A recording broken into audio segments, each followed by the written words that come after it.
You invited me to come in, and I also invited many of my clients to join as well, because not only did I'm always speaking about value creation, and this was a really good example of it, but it also gave them an idea. A lot of people, even in the profession, had not been able to catch up, and you guys were, way ahead of the curve in beginning to understand and beginning to work with it, even though it might not have been perfect, and nothing was perfect in COVID, that's for sure.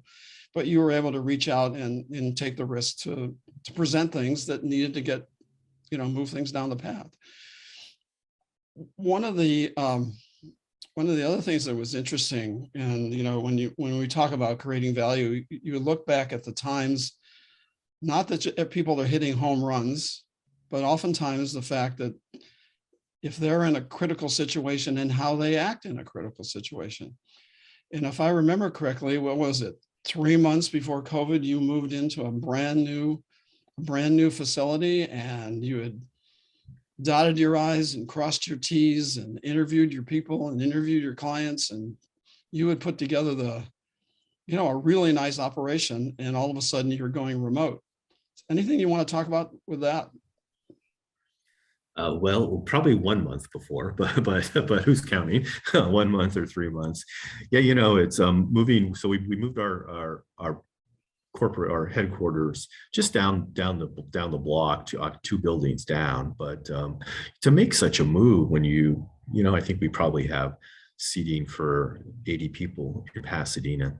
So to make such a move, it's something that you just don't do it. It was 2 years in the making, and 2 years of planning, and then when it happens, things come up. Where do certain people sit, and at the time, getting movers and getting technology changed over, phone lines, and so we were able to get all that done. And what that creates some angst, creates some tension, some nervous energy.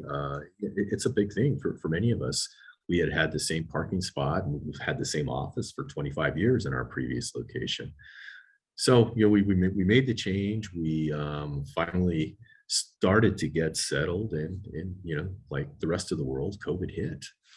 And we had to, we didn't really have to make a decision. We were told that people needed to, work remotely. So, here we are, year and a half, almost 2 years, really, pretty quickly.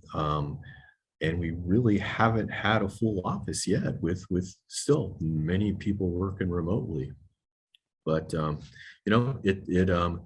have to, things happen, and you have to be ready to adapt and be mobile. And we were fortunate with, I feel so proud and fortunate with the employees that, of Lucas Horsfall, that we were able to make that change. And